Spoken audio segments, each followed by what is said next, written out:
Mr. Toastmaster, fellow Toastmasters, and our guest this evening. Welcome. Thursday, November the 3rd, was a lovely sunny day. During that day, I had a meeting with our scoutmaster at my home around 2:30 in the afternoon, at which time there was a horrendous crunching sound that echoed throughout the neighborhood. My scoutmaster recognized the sound, jumped up, and we both ran to the door and outside. My 1998 Ford Ranger, parked legally in front of my house, had a meeting with a other Ford 150 driven by an 83-year-old neighbor.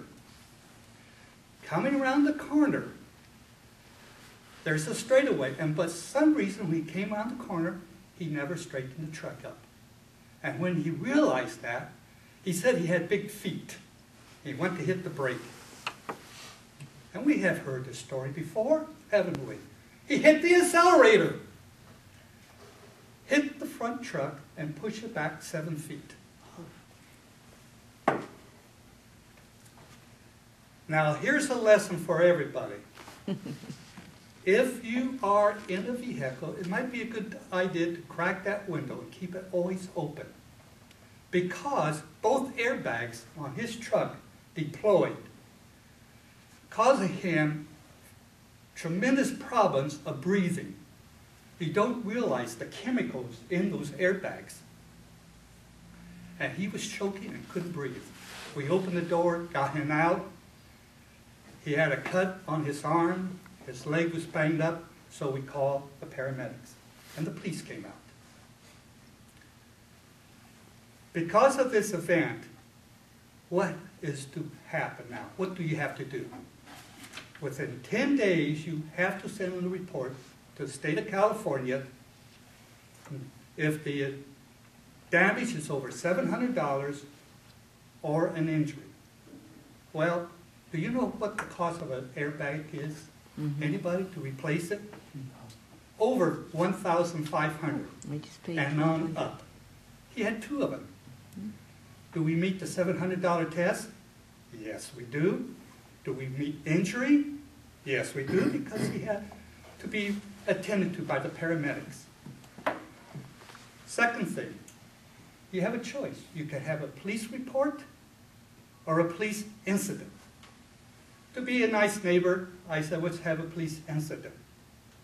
It's not as bad as a police report. However, your insurance company wants to know, was it a police report? And if it's an incident, fine. There is something else that you need to do when you get this. Something I didn't know until I got it. There's something on your insurance. Let's see if I have it written down here. I wrote it elsewhere. There is a form, a number on the insurance policy that you need to put on that report. So when you start getting out, there's all kind of information on that insurance report that you have to give to the state of California within 10 days. My truck was totaled, but what was the damage? The bumper, the hood, the fender. That's it. Radiator, not damaged. Battery, not damaged. Engine, not damaged. Slightly bent the frame, about a ½ inch, causing the back window to shatter when it hit the bracket of my cover on the truck. 98. How much you think a 98 truck is worth? Well, I went out and praised it. It's worth over $6,000. But the insurance company said if the value is 2/3, roughly in that area or over, they total your truck. No choice.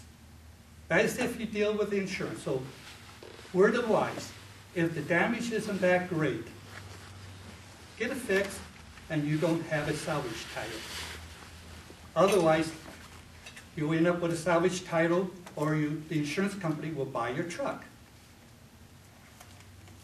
I went and kept the truck because it was still a fender bender. Cost me $6,000, almost $7,000. The insurance company, I ended up receiving over $5,000. That's after I bought back my truck from them. I netted out over $5,000. Some of the other forms you have to do then, I found out. You have to apply for an application for title. You have to get a California certificate of title or salvage certificate. You have to get a brake and light inspection. Some states require an inspection every year, a safety inspection, but you have to have your lights inspected. You make certain all lights and systems are working, and make certain your brakes are in proper working condition and enough shoe left on the brake. Then you have to have the verification of the vehicle, which the DMV will do, if not the CHP. And all of this comes with fees. $150 for the brake and light inspection, $50 for the state to inspect, to make certain that you didn't change the truck, that they have the same VIN number on the truck and the engine, body, and everything. Now, to give you an idea, since it's a low truck, November 3rd, when did I get my truck back? December 6th. A long time. I'm still waiting for my DMV certificate of salvage title. Because when they sent it to me, guess what? Wrong address, misspelled last name. So the state redid that. So it's nothing but a headache from the point of an accident. Now you may have gone and have a vehicle damage, an accident, and haven't gone through all of that. But once it gets to the point where you have to have that vehicle title salvage and buy it back, that's when the fun comes. So anyway, think first before you have your trucks fixed and going through the insurance company whether you want to go through all of this or simply pay it out of your pocket and maybe have the guy help you pay for it and go on your merry way. This is